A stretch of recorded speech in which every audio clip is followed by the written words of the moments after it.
Hey guys, what's up? Welcome to ReviewMagic, and today we'll be reviewing the Essex Serpent. Now, this is a show that is available on Apple TV Plus. It came out in 2022. So, in my review, I'm going to cover the plot, analysis, cinematography, direction, acting, and at the end, I'm going to tell you whether you should be watching this show or not. So, stick around till the end. Alright guys, so when it comes to the plot of the show, here is a widow, Claire Danes, who goes by Cora Seaborn. Now she is based out of London, and one day she comes across a newspaper article that there has been a serpent or a snake that has been found in Essex village in the UK. So because Cora is passionate about history, she decides to go and visit Essex and start her investigation about this serpent.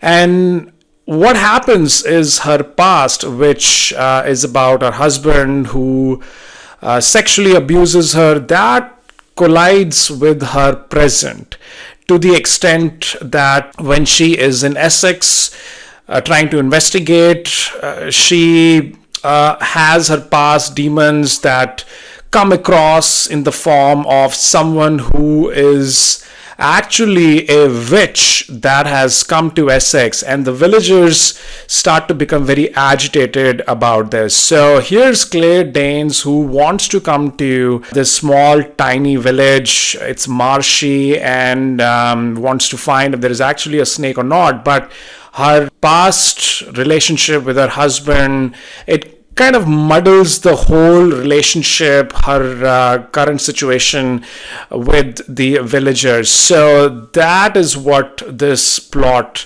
is all about.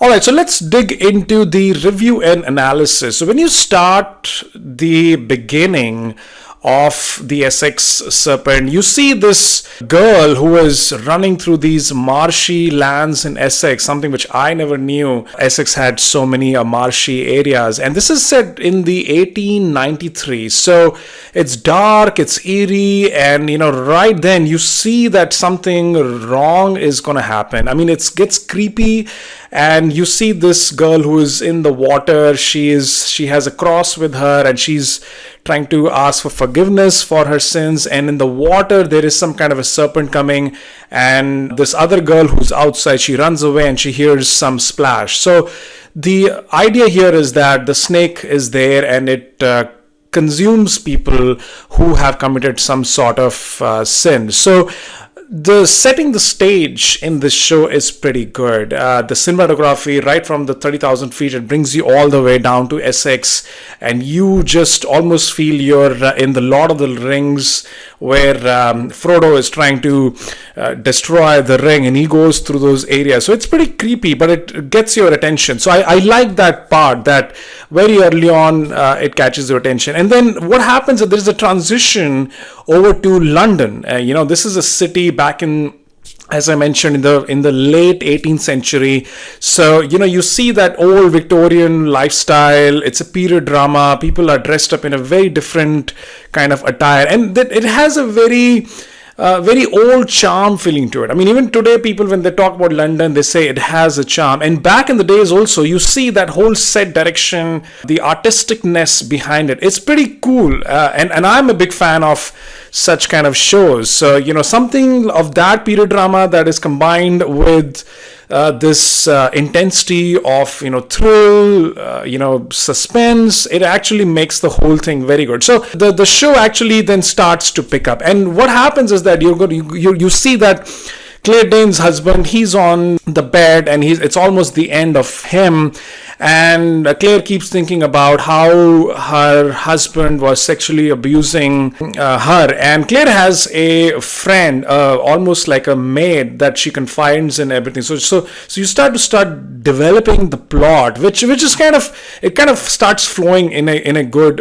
way. And right there is a doctor, a handsome guy, who comes to check on Claire's husband, and he knows that sooner or later the husband is gonna die. So he starts to build this relationship, fondness with Cora, and you're gonna see that, you know, how this relationship traverses from the start to the end. And, you know, he's looking up to Cora as to, you know, form a kind of like a partner relationship. Things change as Cora comes to Essex, because Cora really wants to go and see what's going on. She takes her maid with her, and also her son. So she arrives there, and, you know, you can start to see that people are, you know, spreading a lot of rumors about this serpent. No one really knows who has actually seen or not, but these are all guessworks that are happening. She checks in a hotel, and then she goes out on her own to investigate, and that's where she ends up meeting Tom Hiddleston, who is a pastor in the church. So Tom's character is also very interesting here, because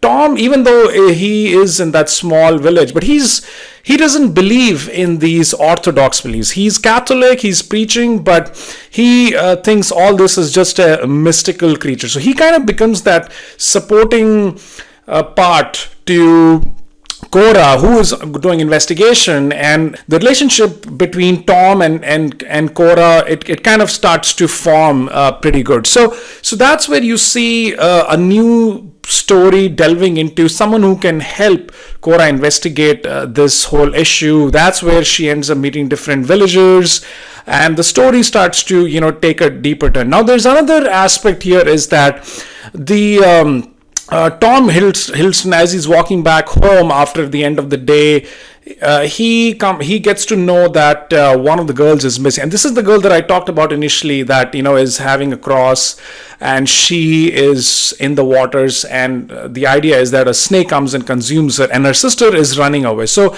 sister is at home, but he gets to know from the father of the girl that the elder daughter is missing. So the whole village starts to go, and that kind of leads into another bias, that it is because of her sins that the snake has come. People are anxious, terrified. They start to blockade the edge of the marshy lands. They put bonfires, and so on. They start to just be careful around what exactly is happening. But then what you see is that Cora, because of Tom Hiddleston, she actually gets to go into the school one day, and she's trying to demystify all these myths. I mean, she says that yes, there are some creatures, but it may not be. So she doesn't give a right idea. But while she's doing it, the sister of the girl who was missing, she starts to almost, you know, have some panic attacks, like some demon has come into her. And that kind of confirms another belief of the villagers, including the head, the owner of the school, that there is something fishy going on over here. A lot of kids go berserk, things are thrown in the here and there. So villagers have really now got an idea. They feel that because now Cora is in the town, and she has set off a chain of events where, you know, people are having demonic attacks, we can't find people, and somehow one villager, he discovers a scar on Cora's neck, and they think that it's a witch now. So they almost are trying to kill, but that's where Tom comes into. He protects her. Cora comes back to London, and while this is happening, you can see that Tom starts falling in love with Cora, and their relationship starts to work. So on one hand, Cora and this doctor that I talked about, who's a heart surgeon, very new, he's done some promising surgeries, and now on the other hand, you're seeing Tom and Cora are also getting very close physically, and you know, emotionally they're connecting. While Tom has his wife that is suffering from TB, and her end is near. So there are kind of two parallel stories that are happening. You see the situation where Cora's job is to confirm whether this is a mystical creature or not. So there's a lot of murkiness that starts to happen in the Essex Serpent. There's another aspect where the maid of Cora, she also starts to kind of befriend the friend of the doctor, and she's all about socialist values. She wants to make sure everyone has good water. So she goes to slums, she gets a minister, she wants to make sure that a bill is passed, and there is a campaign around safe drinking water and all. So you see that side of London as well. But somehow when you watch this show, you just start to feel, what is the point of that? Why are they kind of touching on the maid's story. The maid also has some sexual relationship with the first surgeon doctor as well. So there's a lot of relationships brewing. It kind of gets to a point, the show gets to a point where you feel, okay, this is too murky now. What exactly is happening? Where should I focus? While this is happening, the girl that I talked about that was initially running, her sister who was in the water with the cross, now the girl actually also, she has gone missing. She also feels she's committed a sin, and now she needs to just jump into a water and get herself consumed by this snake. So people are searching for her. She's not been able to be found. So there's just a lot going on. There's no one able to actually pacify these villagers. These passive are getting very agitated. They come to the house, they start marking red cross, they kill a goat.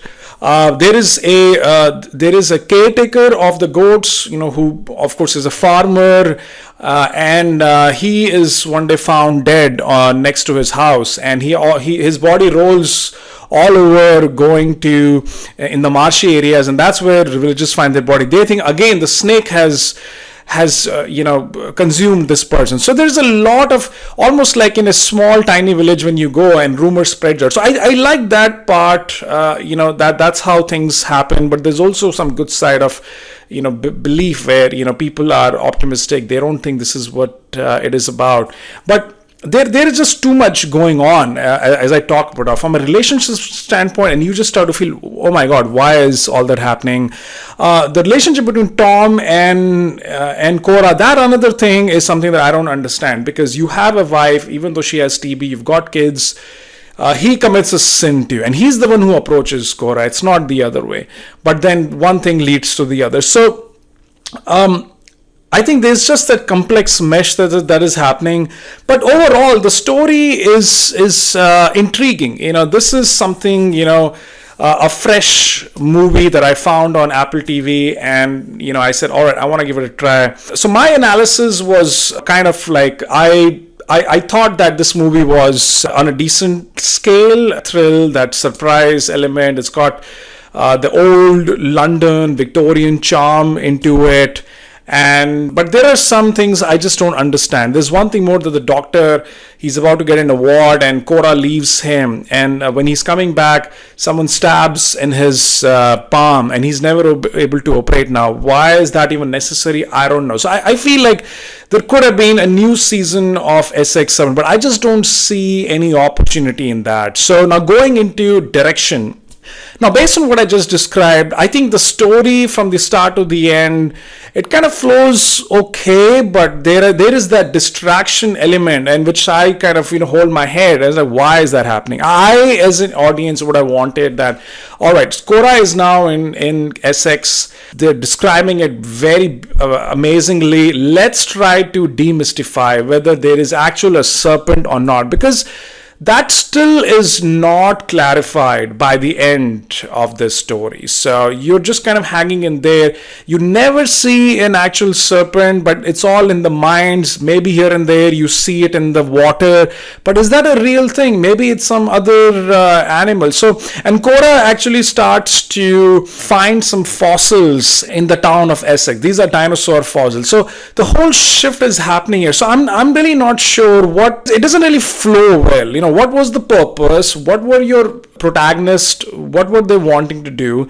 And where do they lead with it? So it's kind of disappointing, from the start to the end. Yes, good pieces, but it's also some awkwardness going around. Like, why is this happening? So I was not too impressed. I think the story is not as straight as you would think. And as I talked about it, like at the end, tell me whether there is a serpent or not. They kind of leave it on you to figure out what it is, but there is just not a lot of juice in direction. I'm a little surprised as to why that happened.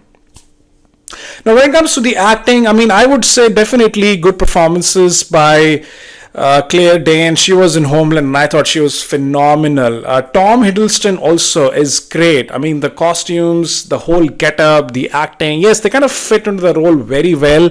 You'll almost see Claire Danes, like she speaks that British accent. She's an American actress, but you hear that in the beginning, and after that, you feel like, oh wow, she's just so natural in it. So decent performances overall by everyone, supporting actors, by child actors, villagers. I think they all just blend into that role, and you almost feel like you're back in the 1893 where these things also happen. I mean, even today it might happen, but not as much as what it was back then. So that side is quite evident. I think if your actors are not putting themselves into the shoes, you probably will miss out on the real thing. So I'm quite happy by their acting performances. I thought that from the start to the end, it's that intensity, that demeanor, that able to carry yourself, back in that era. Also, there's some amount of research and a lot of planning that went into it. So overall, good acting on the cast. Now, when it comes to cinematography, there are pluses and minuses over here. So nowadays you see a trend that every show is so dark. I mean, they add this blue or dark tinge, and sometimes it's just so hard to see. But sometimes it's also kind of telling you that it gives you that intensity about that's how the show is, and that is right. It makes the show look pretty thrilly, suspenseful. They don't want to show everything, so you just kind of make out what it is. And I typically will turn off all the lights, so it pops out, the tinge pops out. So I think cinematography is good. You see Essex at a very distinct level, but there are scenes of London that have not been really shown that much. It's only to a large extent restricted to Essex. So I wish the cinematography had also covered some great locations of London, maybe some fake sets, but just kind of showing animated visual effects, but showing the London from that part. They only focus on one region, which could be a set in London. But from the Essex part, they found a location, a set where they could just take all these aerial shots, the darkness that surrounds them. So I thought, even the underwater scenes is pretty good. Tom's wife, she's drowning with the boat, and you see that scene where Tom goes to get his wife back under the water, and there is some kind of a mythical creature around it. I thought that was pretty cool. So overall, cinematography also is good. Now, the most important part, should you watch this show or not, and what's my rating? So if you are a fan of period drama, you like suspense, thrill, if you have seen Claire Danes in the Homeland or some other shows of her, she's a great actress. And I think for me, it was more about watching her in that role. Not as much as Tom Hiddleston, but I'm a fan of Claire Danes, and I primarily watched it for her. So I think if you are that kind of a person, you will enjoy this show. It's a decent show, but somehow it misses its mark. There are too many things going on, a mesh, and I would have actually wanted like a season 2 coming. I would have looked forward to it, but I don't even think there is any scope left on it. So if you ask me what my rating would be, I'm gonna give it 6 out of 10, guys. So that's where this would stand for me. I thought this could have been a better show from a story perspective, but rest of the things, the acting, cinematography, the setting, some of the the costumes stuff was great. The rest of stuff feels irrelevant to me and didn't have to be part of the show. This could have been made a much shorter show, maybe 5 episodes instead of 8. So that's where I rest my case, guys. If you liked my review, please give a thumbs up, subscribe to the channel, or you can put a comment down. But until then, this is Sidharth Kumar signing off. Bye-bye, and I will see you on my next review. Bye-bye.